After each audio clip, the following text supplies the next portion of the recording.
Olá, começa agora mais um programa da TV do Complexo de Saúde da Faculdade de Medicina de Ribeirão Preto, do HC e da FAEPA. O assunto de hoje é o 7º Congresso de Bioética de Ribeirão Preto e o 4º Congresso da História da Medicina de Ribeirão Preto. Eu vou conversar com os professores doutores Isaac Jorge Filho e também com o professor e doutor Edson Garcia Soares, da Faculdade de Medicina de Ribeirão Preto. Doutor Isaac Jorge Filho, o que é bioética? A bioética, na verdade, os bioeticistas gostam de dizer que não é uma especialidade, nem uma ciência especial. Ela é uma área do conhecimento humano voltada para a relação com as outras áreas de conhecimento, mas principalmente relacionando a ciência com a vida, daí o termo bioética. Nesse 7º Congresso, quais temas serão discutidos? Conversava agora há pouco com o professor Edson, fizemos um programa muito amplo, que mostra desde coisas assim como as alterações ambientais, como é que nós explicamos e o que isso traz de consequência para o ser humano. Por exemplo, para onde foi a água? Essa pergunta tem que ser respondida. Para onde foi a água? Questões como população, pobreza e poluição, que são os 3 grandes problemas que afetam a humanidade. A bioética se caracteriza, inclusive, por ter uma visão global das coisas, não é uma visão só local, uma visão global. Um campo interessante que vai ser discutido é o campo do testamento vital. O testamento vital é aquele que justificou, por exemplo, que Mário Covas tenha feito uma lei que depois se chamou Lei Covas, e ele foi o primeiro, entre aspas, a usar de sua lei, que dá o direito à pessoa que não está bem de escolher como quer morrer. Onde, em casa, cercado por seus amigos, ou numa UTI cheio de tubos. Esse é um campo interessante. Um outro campo que a gente vai discutir nesse evento é a relação entre a espiritualidade e a saúde. Cada vez mais se acumulam evidências de uma relação muito forte entre aspectos de espiritualidade e a saúde das pessoas. Nós convidamos para falar aí 2 pessoas, o professor Reinaldo Ayer, que é o professor de bioética da Pinheiros, e o Frei Silvio, que é um amigo da gente de São Paulo, que é um religioso que é muito ligado a esses problemas da bioética. Assim, são vários assuntos ligados à relação entre a bioética e o direito. Coisas como, por exemplo, até quando transplantar? Eu estou passando de um assunto para o outro rapidamente para mostrar. Até quando transplantar? O professor Reginaldo, da equipe estadual de transplante, apresentou isso na nossa Câmara Técnica em São Paulo, na nossa Câmara Técnica de Bioética, e nós ficamos muito impressionados com a apresentação nele, pedimos que ele fizesse isso em Ribeirão, no Congresso. Que idade? Quais as condições clínicas que permitem o transplante? Entendeu? Então, todas aquelas coisas que envolvem a indicação de um transplante, não a realização, a indicação. E assim nós temos um programa muito amplo, Marcos, muito amplo. Bom, professor Edson Garcia Soares, o senhor está ligado às questões éticas profissionalmente há quanto tempo? Eu acho que desde que eu comecei a faculdade, desde que eu iniciei a faculdade, eu percebi a falha. E profissionalmente, dentro da universidade, eu sou patologista. Então eu estou ligado à morte. A questão de determinar o que mata os indivíduos que estão internados dentro do hospital. Né? Até que ponto o médico teve chance ou não de resolver aquele problema daquele paciente? E como é que ele é cuidado do ponto de vista emocional?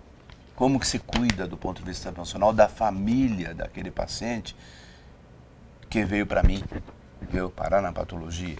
A partir daí eu comecei a fazer um diálogo com a comissão de prontuários e óbitos do hospital, encaminhando casos para serem discutidos, e a ponto de que hoje eu estou presidindo essa comissão já há bastante tempo, já há muitos anos.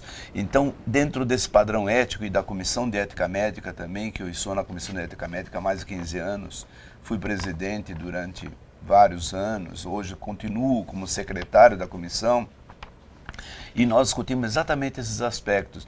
Até que ponto o médico está interferindo de maneira positiva ou negativa no cuidar do paciente. Porque curar é outra coisa.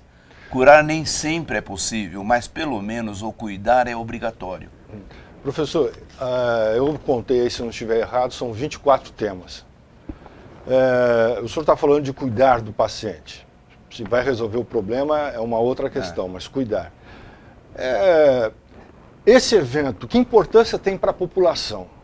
Porque, obviamente, é um evento feito, os palestrantes são profissionais, mas que importância tem isso para a população? Onde atinge a população um congresso desse tipo?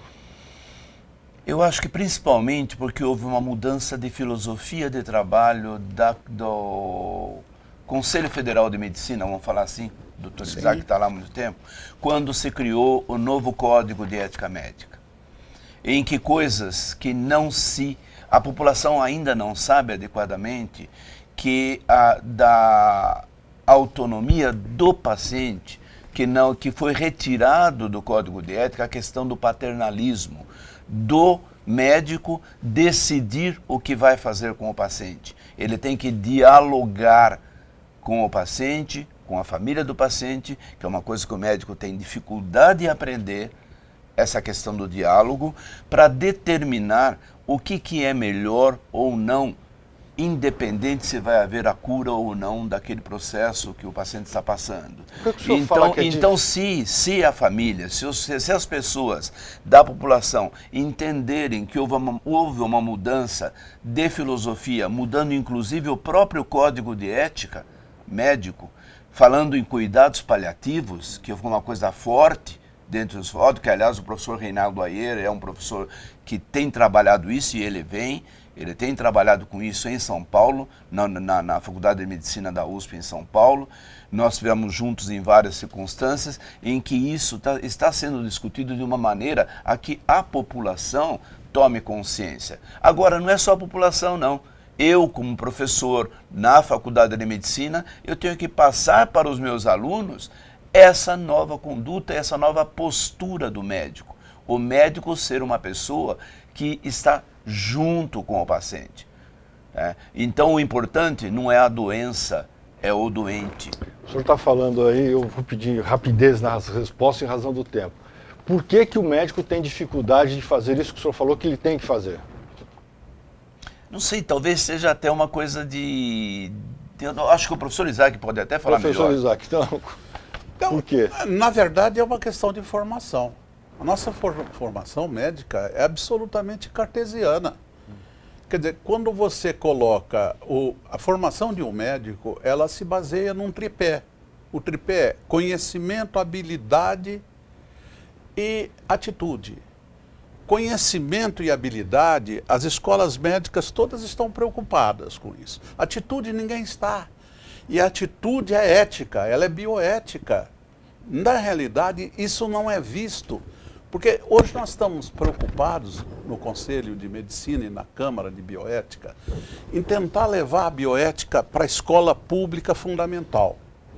Desde o primário, ginásio, o antigo colegial, porque daí você começa a discutir e trabalhar os problemas e as polêmicas bioéticas. E, na verdade, o estudante de medicina, via de regra, existem exceções, o estudante de medicina não está nem um pouco interessado no que está acontecendo sobre os aspectos éticos do tratamento que ele faz com o seu paciente. O professor Edson colocou muito bem. O problema do paternalismo pode ser representado assim. Antigamente o médico chegava para você e dizia, você vai operar. Você diz, mas eu não quero operar, eu acho que... Não, você vai operar, senão você vai morrer. Isso não existe mais. Isso hoje é assim, olha, eu sugiro que você opere por isso. Ah, tá bom. Eu vou pensar. Então tá bom, você vai pensar, aqui está uma relação dos problemas que podem acontecer, analisa e veja se você está de acordo com isso. Esse respeito ao paciente, o respeito à família do paciente e o respeito à comunidade é o que caracteriza a ética e a bioética. Bom, estes são alguns dos assuntos que serão discutidos no 7º Congresso de Bioética de Ribeirão Preto e também haverá o 4º Congresso da História da Medicina de Ribeirão. Professores, rapidamente, um dos temas é o uso de seres humanos em pesquisas. Qual é a avaliação que o senhor faz do momento que a gente vive e qual é a avaliação que o senhor faz a partir de um momento em que, se for aprovada uma lei que o professor Isaac vai explicar, ela for aprovada pelo Congresso? Primeiro é que é bem recente essa questão dos direitos humanos serem colocados como regra fundamental. Quando você vai fazer um projeto de pesquisa, você tem que ter uma autorização. Essa autorização é feita pela Comissão Nacional de Pesquisa, a CONEP, que ela tem ao seu redor conselhos não, mas as comissões de ética médica, tá? As comissões de ética em pesquisa, CEPs, esses CEPs, eles têm que, quando um professor ou um pesquisador, ele quer fazer um projeto de pesquisa que envolve o ser humano, ele é obrigado a fazer todo um procedimento de cuidados com esse ser humano e ter por escrito a autorização desse ser humano que ele vai participar desse projeto em pesquisa. Então hoje isso é regra absoluta. Tá? E isso envolve inclusive o uso de medicamentos, envolve algumas cirurgias que exigem algum risco. Então essa autorização, esse termo de consentimento que o paciente ou o familiar do paciente dá ao médico é que permite com que ele avance um pouco mais e também estude melhor e tenha trabalhos científicos publicados a respeito do assunto. Só que nós estamos agora entrando num outro patamar e é esse patamar que eu acho que o professor Isaac pode falar um pouquinho melhor. Professor. Na verdade, a pesquisa médica envolvendo os seres humanos é uma coisa muito antiga. E ela, muitas vezes, foi cruel. Quer dizer, com a figura do pesquisador fazendo o que queria, do pesquisado. Esse pesquisado, muitas vezes, era prisioneiro, coisas desse tipo. Isso atingiu o clímax na Segunda Guerra Mundial, com o nazismo. Com experiências bárbaras feitas sob o nazismo. Quando houve o julgamento de Nuremberg, uma das coisas que foram definidas foi nós precisamos controlar a pesquisa envolvendo os seres humanos. Criou-se assim o Código de Nuremberg, que como não era completo, foi substituído daí um pouco pelo de Helsinki. E Helsinki já mudou algumas vezes. Algumas vezes essa mudança vem para bem, outras vezes ela vem para facilitar o ganho comercial de dinheiro por parte de algumas empresas. E agora nós estamos diante de um projeto de lei que vai ser discutido agora nesse Congresso. O doutor Antônio Pereira Filho, de São Paulo, vai discutir a respeito, que abre mão, que tira algumas exigências importantes para que você possa permitir uma pesquisa, seja de produção de medicamento, seja de ato operatório. Há um retrocesso. Há um retrocesso, claro, para nós que mexemos com bioética, que lidamos com o paciente, é um retrocesso enorme e horrível. Bom, em razão do tempo, o assunto é amplo, mas se você se interessou, participe deste 7º Congresso de... Eu queria só falar uma coisinha. Bioética não é coisa de médico. Médico é importante na bioética, também é importante enfermeiro, também é importante psicólogo, também é importante nutricionista, e os políticos e a população em geral. Todos estão convidados. Isso não é coisa só para médico. Bom, o congresso vai do dia 20 ao dia 22, na Universidade de Ribeirão Preto, aberto ao público, começa às 8h30 da manhã, se estende por todo o dia com dezenas de palestras, entre elas esta última que o professor Isaac e o professor Edson abordaram, que fala sobre o uso de seres humanos em pesquisas científicas. Muito obrigado pela sua participação aqui, professor Edson Garcia, professor Dr. Isaac Jorge Filho, que é um dos organizadores desses 2 congressos. Muito obrigado. A TV do Complexo da Faculdade de Medicina de Ribeirão Preto, do Hospital das Clínicas e da FAEPA fica por aqui. Daqui a alguns dias você terá um novo programa. Até lá.